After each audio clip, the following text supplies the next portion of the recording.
baik. Silakan ketua kelasnya pimpin doa dulu ya. Kembali lagi belajar hari ini tema apa?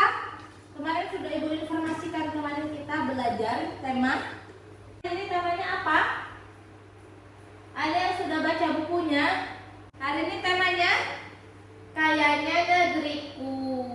Teman-teman, hari ini kita temanya Kayanya Negeriku. Nah, tujuan pembelajarannya yaitu yang pertama membaca bacaan tentang lingkungan. Ya, nanti teman-teman akan Ibu kasih bacaan tentang lingkungan. Yang kedua, membuat peta pikiran. Ya, nanti teman-teman harus memahami hubungan manusia dengan lingkungan, ya, dengan lingkungan yang penuh dengan tanggung jawab.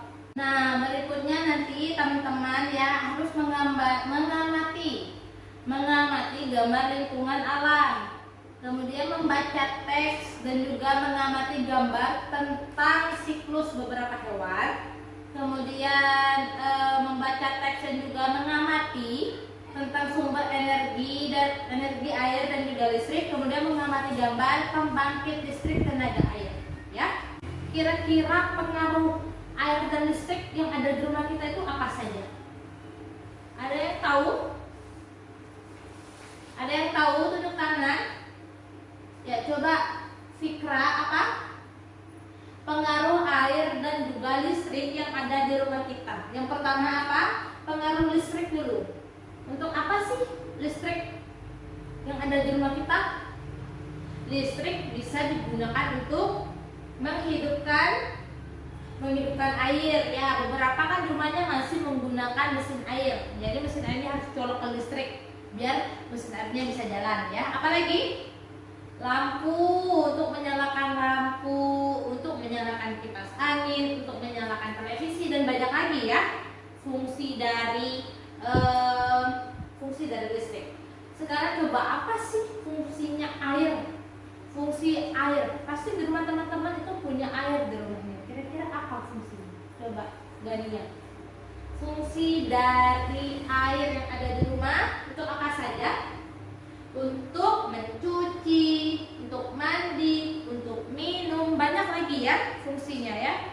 Jadi listrik dan juga air yang ada di rumah kita itu sangat berpengaruh. Coba bayangkan kalau tidak ada listrik dan juga tidak air di rumah kita. Apa yang terjadi? Rumah kita gelap gulita. Terus apa? Tidak bisa menonton televisi, tidak bisa menyetrika baju. Kalau zaman dulu iya masih punya setrika yang menggunakan uap. Kalau sekarang setrikanya sudah menggunakan listrik, ya.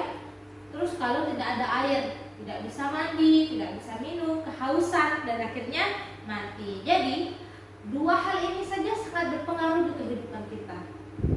Coba bayangkan kalau mereka hilang karena kita tidak jaga dengan baik. Misalnya kita terlalu boros dengan listrik, terlalu membuang-buang air, nanti persediaannya habis karena dua hal ini dia akan habis, tidak selalu akan ada kalau kita tidak berhemat, ya. Nah, berikutnya nanti teman-teman akan Ibu kasih tugas, coba nanti ini buat PR ya. Coba nanti perhatikan di rumahnya apakah penggunaan listrik atau air di rumah teman-teman itu sudah benar, sudah hemat. Nanti silakan teman-teman membuat wawancara. Misalnya teman-teman mewawancarai orang tuanya, misalnya ibunya. Silakan bertanya, Ibu, apakah penggunaan air di rumah kita itu sudah berhemat? Apakah penggunaan listrik di rumah kita itu sudah hemat? Misalnya nih, kamar teman-teman di siang hari, lampunya menyala terus, tidak berhenti, tidak dimatikan. Apakah listriknya itu menyala terus atau hanya dihidupkan ketika digunakan saja? Nanti teman-teman bisa catat ya. Kalau listriknya menyala terus tidak dimatikan, berarti itu namanya tidak berhemat. Tadi kita belajar apa saja teman-teman? Yang pertama kita belajar tentang manfaat air dan juga listrik. Kemudian pemanfaatan sumber daya alam alternatif. Kemudian apa lagi? Yang terakhir tugasnya apa? Penggunaan sumber daya alam itu sudah hemat atau belum, ya. Nanti teman-teman silakan bikin tugasnya, jangan lupa dikumpul ya. Ibu akhiri hari ini. Billahi taufiq wal hidayah. Wassalamualaikum warahmatullahi wabarakatuh.